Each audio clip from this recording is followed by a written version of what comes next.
Hello दोस्तों, good morning. मैं आदर्श कुमार फिर आप लोगों के साथ लेकर आया हूँ 12th क्लास का फिजिक्स वीडियो नंबर 3। ठीक है, तो पिछले वीडियो में हम लोग पढ़े थे किरण प्रकाशी के कुछ टॉपिक थे। आपका अवतल दर्पण के बारे में, प्रतिबिंब की स्थिति, समतल दर्पण के गुण देखे थे। प्रकाश के परिवर्तन दो प्रकार के होता है, एक होता है नियमित परिवर्तन, एक होता है अनियमित परिवर्तन। नियमित परिवर्तन में हम पढ़े थे कि प्रकाश की किरणें परिवर्तन के बाद एक निश्चित दिशा में गतिमान होती हैं। अनियमित परिवर्तन में पढ़े थे कि प्रकाश की किरणें परिवर्तन के बाद विभिन्न दिशाओं में गतिमान होती हैं, उसे अनियमित परिवर्तन कहते हैं। नियमित परिवर्तन प्रकाश के परिवर्तन के नियमों का पालन करता है, अनियमित परिवर्तन प्रकाश के नियमों का पालन नहीं करता है। तो और हम बताए थे कि कोई भी वस्तु दृश्यमान होता है तो अनियमित परिवर्तन के कारण, इसके कारण ही बताए थे, क्योंकि कोई वस्तु जब करता क्या है कि कोई वस्तु पर प्रकाश की किरण पड़ेगा तो विभिन्न दिशाओं में गतिमान करेगा। जब विभिन्न दिशाओं में गतिमान करेगा तो कहीं भी कोई व्यक्ति रहेगा उससे वो वस्तु दिखाई देगा, क्योंकि उस वस्तु से निकला प्रकाश उस व्यक्ति की आंखें तक पहुंच पाएगा। इसलिए क्योंकि अनियमित परिवर्तन के कारण पहुंचेगा, इसलिए अनियमित परिवर्तन की वजह से ही हम किसी वस्तु को देख पाते हैं, वस्तु दृश्यमान होता है। उसके बाद समतल दर्पण के गुण में बताए थे हम कि इसका फोकस जो होता है वक्रता केंद्र अनंत होता है, फोकस दूरी वक्रता त्रिज्या भी अनंत हो जाता है। इसका जो प्रतिबिंब बनाता है वस्तु की ऊंचाई प्रतिबिंब की ऊंचाई के बराबर होता है।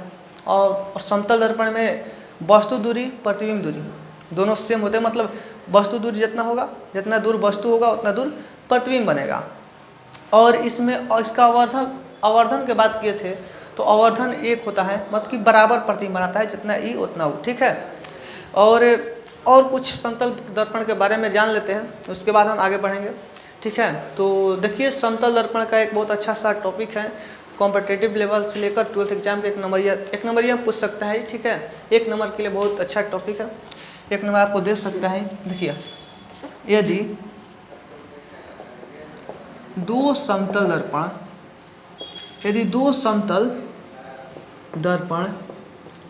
थीटा कोण पर झुका हो, थीटा कोण पर झुका हो तो प्रतिबिंब की संख्या क्या होगा। ठीक है, यदि दो समतल दर्पण है, थीटा कोण पर झुका हो तो प्रतिबिंब की संख्या क्या होगा। थीटा कोण मतलब कोई भी दो समतल दर्पण लीजिए, उसे थोड़ा सा झुका दीजिए। जब झुकाइएगा तो अगर हमें ये पता चल जाए कि समतल दर्पण कितना कोण पर झुका है तो हम निकाल सकते हैं आराम से कि उस समतल दर्पण दोनों समतल दर्पण के बीच में कोई वस्तु रखा जाए तो उस वस्तु का कितना प्रतिबिंब बन सकता है, उस वस्तु का कितना प्रतिबिंब बन सकता है। तो ध्यान दीजिएगा, माना प्रतिबिंब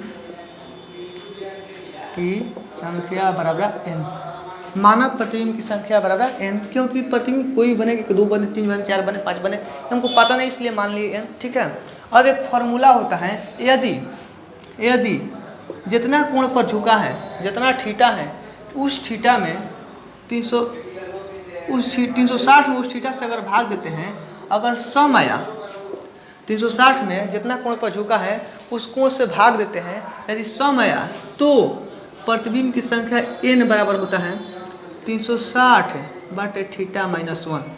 यदि 360 में यदि जितना कोण पर झुका है उसमें 360 से भाग देते हैं, यदि सम आया तो क्या होगा 360 बटे थीटा, जितना आएगा उतना में से 1 घटा देंगे तो मेरा प्रतिबिंब की संख्या निकल जाएगा।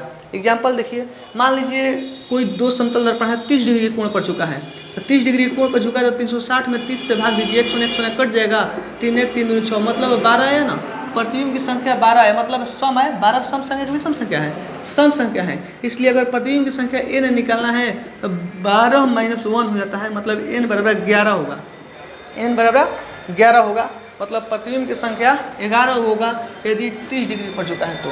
ठीक है, इसी प्रकार देखिए, यदि n बराबर यदि 40 डिग्री पर झुका हो 360 बटे 40, 100 4 9 36 बराबर 9, 9 या अब बताइए 9 विषम है कि सम है? 9 विषम है कि सम है? ये विषम संख्या है। तो विषम संख्या के लिए क्या होता है, यदि 360 बटे थीटा बराबर विषम हो, यदि 360 बटे थीटा बराबर विषम हो तो प्रतिबिंब की संख्या n बराबर 360 बटे थीटे लिख दिया जाता है।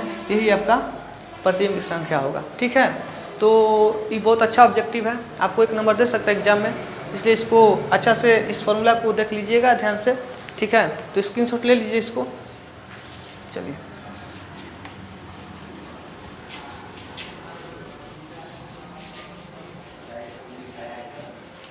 अब हम और पिछले क्लास में देखे थे कि अवतल दर्पण में प्रतिबिंब की स्थिति, अवतल दर्पण में प्रतिबिंब की स्थिति देखे थे कि यदि वस्तु F एवं O के बीच रहे तो प्रतिबिंब क्या बनता है, दर्पण के पीछे अवर्धित बनता है, वस्तु से बड़ा बनता है, अवर्धित वस्तु से बड़ा बनता है और सीधा बनता है, काल्पनिक बनता है। यदि वस्तु फोकस पर है तो प्रतिबिंब अनंत पे बनता है, वास्तविक बनता है, उल्टा बनता है। यदि F एवं C के बीच वस्तु रखे थे तब वो वास्तविक बना था, वस्तु से बड़ा बनता था, अनंत एवं C के बीच बना था। यदि वस्तु को हम F एवं C के बीच रखते हैं, C पर रखते हैं, वस्तु को C पर रखते हैं तब प्रतिबिंब वस्तु के बराबर बनेगा। यदि वस्तु को C पर रखते हैं मतलब वक्रता केंद्र पर, तब प्रतिबिंब वस्तु के बराबर बनेगा, वास्तविक बनेगा, उल्टा बनेगा। यदि वस्तु को C एवं अनंत के बीच रखते हैं, यदि वस्तु को C एवं अनंत के बीच रखते हैं तब प्रतिबिंब फोकस एवं C के बीच बनेगा, फोकस एवं C के बीच बनेगा एवं छोटा बनेगा, वस्तु से छोटा बनेगा, वास्तविक बनेगा, उल्टा बनेगा। यदि वस्तु को अनंत पर रखिए तो प्रतिबिंब लास्ट में जाकर फोकस पे बन जाता है। ये आपको बताए थे, तो अनंत पे वस्तु रखिएगा तो कहाँ प्रतिबिंब बनेगा, फोकस पे बन जाता है। अब उत्तल दर्पण में प्रतिबिंब की स्थिति देख लेते हैं। उत्तल दर्पण में प्रतिबिंब की स्थिति, उत्तल दर्पण, उत्तल दर्पण में प्रतिबिंब की स्थिति, उत्तल दर्पण में प्रतिबिंब की स्थिति, उत्तल दर्पण में प्रतिबिंब की स्थिति एक ऐसा गुण इसका होता है कि आप प्रतिबिंब वस्तु कहीं भी रखिए, उत्तल दर्पण में वस्तु कहीं भी रहे, प्रतिबिंब F एवं O के बीच, P के बीच बनाता है, प्रतिबिंब F एवं P के बीच बनाता है। उत्तल दर्पण में, उत्तल दर्पण में वस्तु कहीं भी रहे, प्रतिबिंब F एवं P के बीच बनता है। और जो प्रतिबिंब बनता है वस्तु से छोटा बनता है, प्रतिबिंब वस्तु से छोटा, वस्तु से छोटा बनता है, काल्पनिक बनता है, काल्पनिक को आभासी भी कहते हैं, छोटा बनता है, काल्पनिक बनता है और वस्तु सीधा बनता है, छोटा बनता है, वस्तु से छोटा, काल्पनिक एवं सीधा,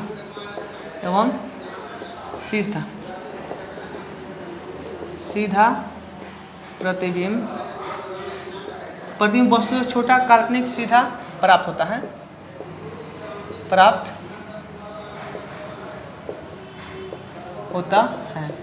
प्रतिबिंब वस्तु से छोटा, काल्पनिक एवं सीधा प्राप्त होता है।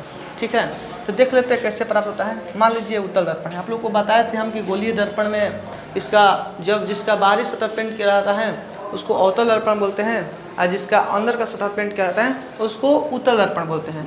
तो अवतल दर्पण हम ऐसे बनाए थे, इसका बाहरी सतह पेंट किए थे, लेकिन उत्तल दर्पण कैसा होगा, ई वाला होगा, इस तरह का, ऐसे गोला होता है ना, इसका अंदर का सतह इधर वाला पेंट किया रहता है, तो इस तरफ वाला क्या होता है, उत्तल दर्पण।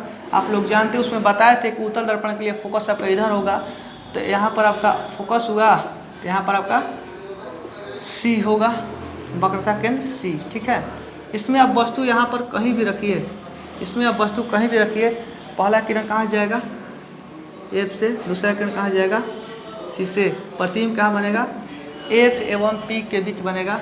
वस्तु कहीं भी रखिए, प्रतिबिंब F एवं P के बीच बनेगा, यहीं पर आपका प्रतिबिंब बनेगा। यदि वस्तु AB था तब प्रतिबिंब A' B'। ठीक है, यहाँ से लेकर यहाँ तक के बीच की दूरी को U वस्तु दूरी कहा जाता है, यहाँ से लेकर यहाँ तक के बीच की दूरी को फोकस दूरी, यहाँ से लेकर यहाँ तक के बीच की दूरी को आपका आर द्वारा सूचित किया, जिसको वक्रता त्रिज्या बोलते हैं।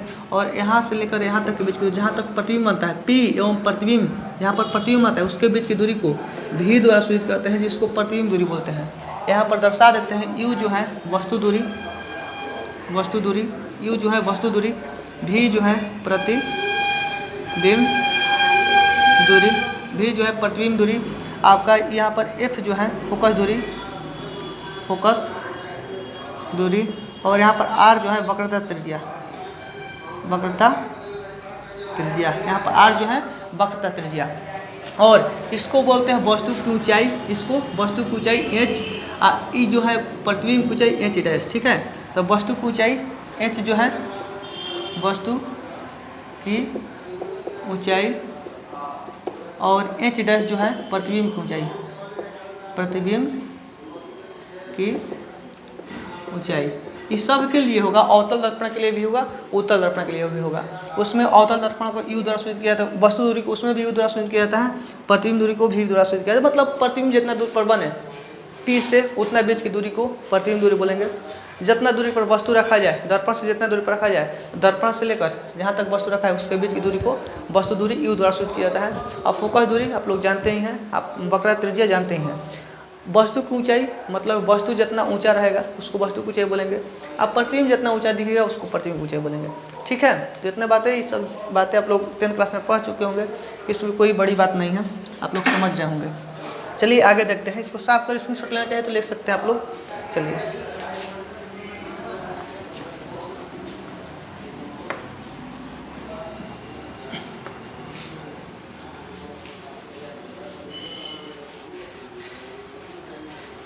चलिए अब हम बात करते हैं चिह्न परिपाटी के बारे में।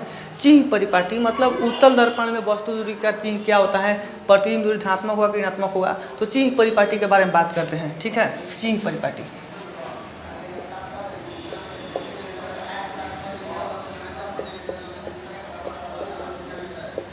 चिह्न परिपाटी, ठीक है। चिह्न परिपाटी का बात करें तो सबके लिए एक रूल बताया जा रहा है, आप लोग ध्यान से देखिएगा। मान लीजिए कोई भी दर्पण लीजिए, अवतल दर्पण लीजिए चाहे उत्तल दर्पण लीजिए। ये लीजिए आपका हम उत्तल दर्पण ले लिए, ठीक है। ये ले लिए अवतल दर्पण, ठीक है। उत्तल दर्पण ये वाला हो गया, ये वाला अवतल दर्पण हो, ये वाला उत्तल दर्पण, ये वाला अवतल दर्पण, ठीक है। तो सबके लिए इधर क्या होता है, इधर ऋणात्मक होता है, इधर ऋणात्मक होता है, इधर धनात्मक होता है, ऊपर प्लस होता है, नीचे माइनस होता है। इधर धनात्मक ऋणात्मक, धनात्मक ऋणात्मक, धनात्मक, इधर ऋणात्मक धनात्मक, फिर धनात्मक ऋणात्मक, minus plus plus minus, minus plus plus minus. तो इससे हम क्या समझते हैं, ध्यान दीजिएगा, बताने जा रहे हैं बहुत अच्छा चीज़, जिससे आप चीज़ के बारे में कभी भूलिएगा नहीं, हमेशा ध्यान में रहेगा। किसका कौन वस्तु दूरी की ऋणात्मक होगा कि धनात्मक होगा, प्रतिबिंब दूरी ऋणात्मक होगा धनात्मक होगा। इसमें बहुत सारे बच्चे कंफ्यूज होते हैं, लेकिन आज तक आपका कंफ्यूजन दूर हो जाएगा। बिल्कुल ध्यान से देखिएगा। बस देखिए, ऊपर धनात्मक, देखिए पहले लेफ्ट साइड ऋणात्मक, राइट साइड धनात्मक। ऊपर का बात करें तो ऊपर धनात्मक, नीचे ऋणात्मक। तो ऊपर क्या मतलब ऊंचाई, वस्तु की ऊंचाई हो के, प्रतिबिंब की ऊंचाई हो के, कुछ भी हो ऊंचाई है ना, कुछ भी हो ऊंचाई है। तो ऊंचाई है जब, तो ऊंचाई मतलब h और h डैश, यही ना होगा। वस्तु जो होगा आपका हमेशा धनात्मक होगा। अब प्रतिबिंब अगर सीधा प्राप्त होता है, अगर प्रतिबिंब आपको सीधा प्राप्त होता है, तब प्रतिबिंब अगर सीधा प्राप्त हो गया तो क्या होगा, धनात्मक है। अगर प्रतिबिंब का उल्टा प्राप्त हुआ तो प्रतिबिंब क्या होगा, प्रतिबिंब की ऊंचाई ऋणात्मक हो जाएगा, ठीक है। यदि प्रतिबिंब उल्टा प्राप्त हो गया मतलब इस तरह से प्राप्त हो गया, इस तरह से मतलब इधर आ गया, ऊंचाई इधर इस तरफ का है। जब इस तरफ है तो देखिए ऊंचाई के लिए क्या है, ऋणात्मक है ना, इसके नीचे की ओर, तो नीचे की ओर ऋणात्मक, ऊपर की ओर ऐसे प्राप्त होगा तो धनात्मक होगा। अब बात करते हैं ई वाला चिन्ह के बारे में। ई वाला और ई वाला मतलब लेफ्ट साइड राइट साइड के बारे में बात करते हैं। तो ध्यान दीजिएगा, इधर क्या होता है, अगर अवतल दर्पण की बात करें, हम अवतल दर्पण की बात करें तो इसका फोकस दूरी इधर होता है f, इसका वक्रता केंद्र इधर होता है C। मतलब यहाँ से लेकर यहाँ तक के बीच की दूरी को फोकस दूरी f द्वारा सूचित किया जाता है। यहाँ से लेकर यहाँ तक के बीच की दूरी वक्रता त्रिज्या r द्वारा सूचित किया जाता है। तो बताइए, जब ई अवतल दर्पण में इसका फोकस भी इधर है, वक्रता केंद्र भी इधर है, तो मतलब फोकस दूरी वक्रता त्रिज्या इधर होगा ना। जब इधर होगा तो बात इधर वाला भी क्या बताए हम, ऋणात्मक सब होता है।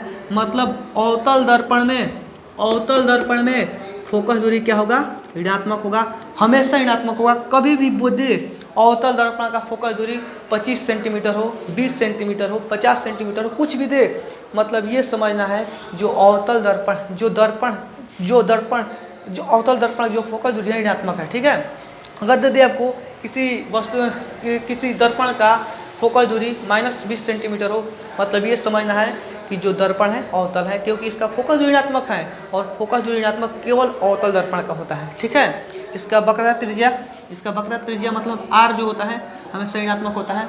वस्तु को कभी भी रखते हैं तो लेफ्ट साइड रखते हैं, दर्पण के सामने रखा जाता है। जब वस्तु को यहाँ पर रखेंगे तो इधर वस्तु रख रहे हैं तो वस्तु दूरी हमेशा इसका u भी ऋणात्मक होता है, इसका u भी ऋणात्मक होता है, क्योंकि वस्तु दूरी को u द्वारा सूचित किया जाता है, इसलिए इसका वस्तु दूरी u भी ऋणात्मक होता है।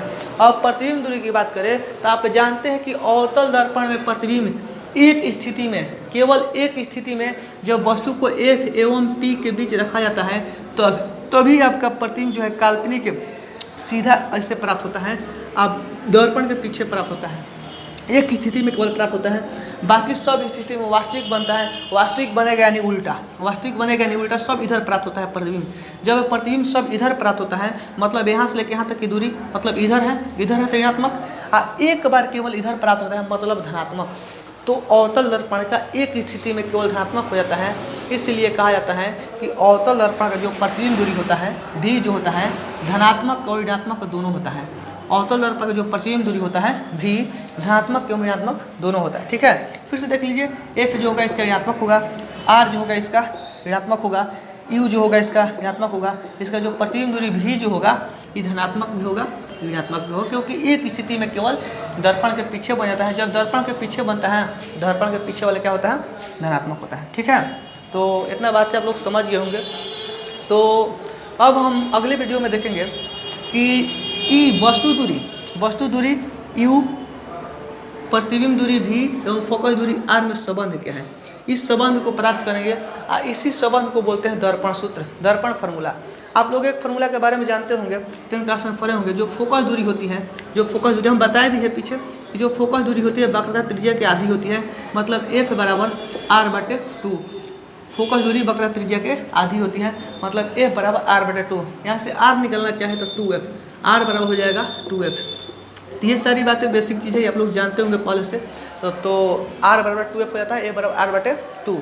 अब अगले वीडियो में हम फोकस दूरी, वस्तु दूरी एवं प्रतिबिंब दूरी के बीच संबंध को देखेंगे। ठीक है, हम अगले वीडियो में मिलते हैं। धन्यवाद।